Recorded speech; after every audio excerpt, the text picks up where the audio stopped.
Good morning, happy Thursday, everybody. Adventures with Joe here. Happy St. Joseph's Day for all that celebrate. I'll be going home and grabbing my pastry later.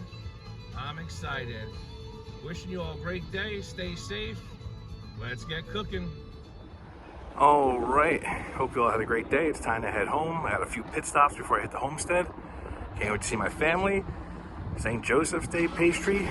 It's gonna be a nice one. So I'm taking a quick detour through historic Princeton. I just passed the battlefield. We'll have to visit it one day. I'm on a mission for a quick appointment, but very nice over here. I should be getting near the university soon. Wow. A ton of historic homes around here. Amazing. The churches are amazing. I got a little excited with the box trying to open it, but St. Joseph's pastries, cannoli filling and custard. Can't wait to have these after dinner. Little dinner, it's like 1950s in here. Vegetable, meat, potato, ready to rock and roll. Very grateful, having a great family, great wife, coming home to a hot meal every night. All right, time for some New Jersey history, but there is none because I mistakenly said John DeLorean passed yesterday, but in fact, he passed today, the 19th of 2005. Anyway, in music history, 1982, Ozzy Osbourne and his band are on the Diary of a Madman tour. They take a break in Florida. Tour bus driver Andrew Aycock decides to take a plane up for a ride. At first, Don Airey, the band's keyboardist, goes up with him and flies perfectly normal. Rachel Youngblood and Randy Rhoads take the second trip with him, do a few fly-arounds, clip the tour bus, and unfortunately crash, and all three die on board. It's said that Andrew Aycock, as Ozzy testified later on, did cocaine at some point during the day before the whole accident happened. And in 1988, Michael Jackson begins construction on his Neverland Ranch. Beat it. You know, it's amazing. I remember watching all those behind the musics, everything on VH1, the history, you know. And you'd always hear about Randy Rhoads, most shocking moments in rock and roll history. And Randy Rhoads was always up there like the top 10, that accident.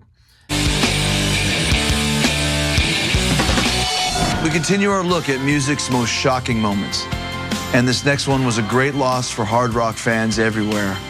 And it happened all because of a totally pointless stunt. In the early 80s, 25-year-old Randy Rhoads was a rising guitar god ready to take over the rock world. Sadly, he never got the chance.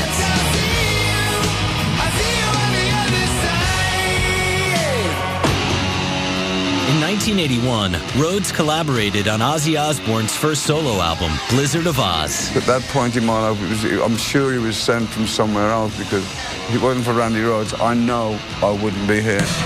On March 19, 1982, while on tour in Florida, Ozzy's band made a pit stop at the home of millionaire Jerry Calhoun, decked out with an airstrip and airplanes. The tour bus driver, Andrew Aycock, was also a pilot who convinced Randy and the group's makeup artist, Rachel Youngblood, to take a quick flight on a small Beechcraft. He thought it would be funny to repeatedly buzz Ozzy's tour bus. Circling the bus 3 times, on the 4th time, they didn't make it. After the 4th pass, he tipped the bus on the opposite side and it nosedived into the home. The home then burst into flames and killed were the band's lead guitarist, hairdresser, and bus driver. It was mind-blowing. Like, how does that happen? Why are you in a plane doing this?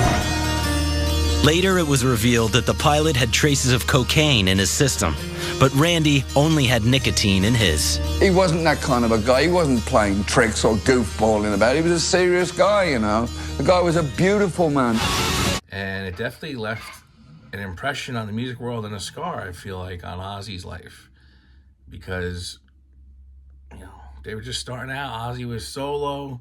Randy Rhoads was an amazing guitarist. And for those that don't know, Randy Rhoads actually started in Quiet Riot and was friends with Kevin DuBrow, Quiet Riot, where they actually wrote, very emotional, but they actually wrote Thunderbird for Randy Rhoads, the song Fly On Thunderbird Fly. And when Kevin DuBrow passed, Frankie Banali started dedicating to both of them, Randy Rhoads and Kevin DuBrow. Amazing music history. And it's like Ozzy said on an episode, you know, remember Ozzy and Jack's World Detour?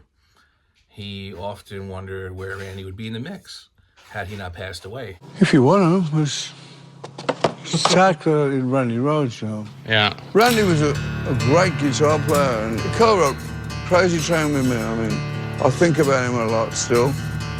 I often think where he would be in the picture if he was still around. He was just a great guy. We should listen. All right. All right. When I heard the Master of Ozzy Train, I remember the fun we had writing it and making it. And Randy Rhoads was a big part of my life, and he still is to a certain degree. I always think of him a lot.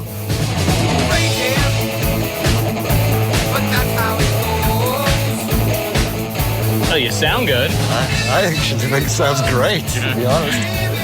Something that's not mixed. Right. That's unreal. It's kind of bittersweet, if you like.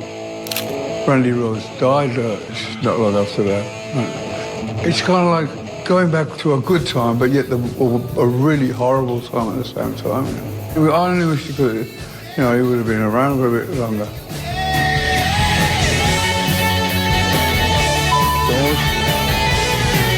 Great guitar player.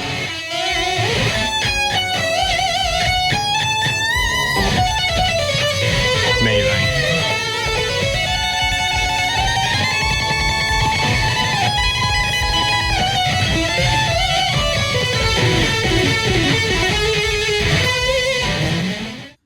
Tremendous talent, very young talent. So do yourselves a favor, play some Ozzy, some Randy, some Quiet Riot tonight in their honor. It is time to call the night. I am Beat with a capital B, so that's why I referenced Michael Jackson, Beat It. And it is time to hit the hay. So I'm wishing you all a great day. Thank you for tuning in as usual. I am wearing green today. Unfortunately, I didn't wear it for St. Patrick's Day. I do things differently than others, I guess you could say. So with that being said, take care of yourselves. See you again soon. It's on to the next venture.